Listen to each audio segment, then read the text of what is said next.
পথ মেৰামতিৰ দাবীত বিলাসীপাৰাত প্ৰতিবাদ বানে ছিঙি নিয়া পথ যাতায়াতৰ বাবে সুচল কৰাৰ দাবী প্ৰতিবাদকাৰীৰ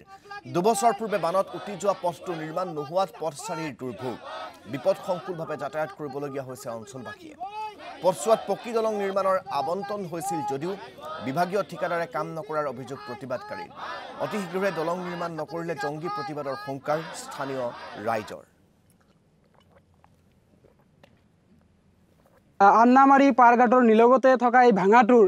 কাৰণে আমি বহুদিনৰ পৰাই প্ৰতিবাদ কৰিছিলোঁ বহুদিনৰ পৰা আপোনালোকে সংবাদ মাধ্যমেও বাতৰি প্ৰচাৰ কৰাৰ ফলত হয়তো অসম চৰকাৰে 23-24ৰ অধীনত মুখ্যমন্ত্ৰী পকী পথ যোজনাৰ আণ্ডাৰত এখন পকী দলঙৰ নিৰ্মাণৰ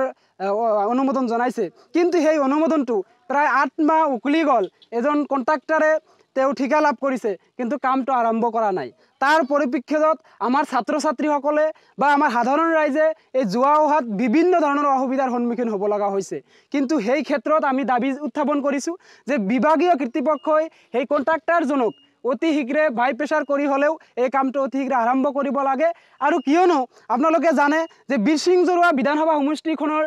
পৰা গোটেই মানুহখিনিয়ে আটানি কলেজত আহিব লগা হয় হস্পিটেলত আহিব লগা হয় চাৰ্কেল অফিচত আহিব লগা হয় আৰু বিভিন্ন কাম কাজত ইয়াতে আহিব লগা হয় আৰু আহোঁতে এই মাজভাগত এই ভাঙাটোৰ কাৰণে বিভিন্ন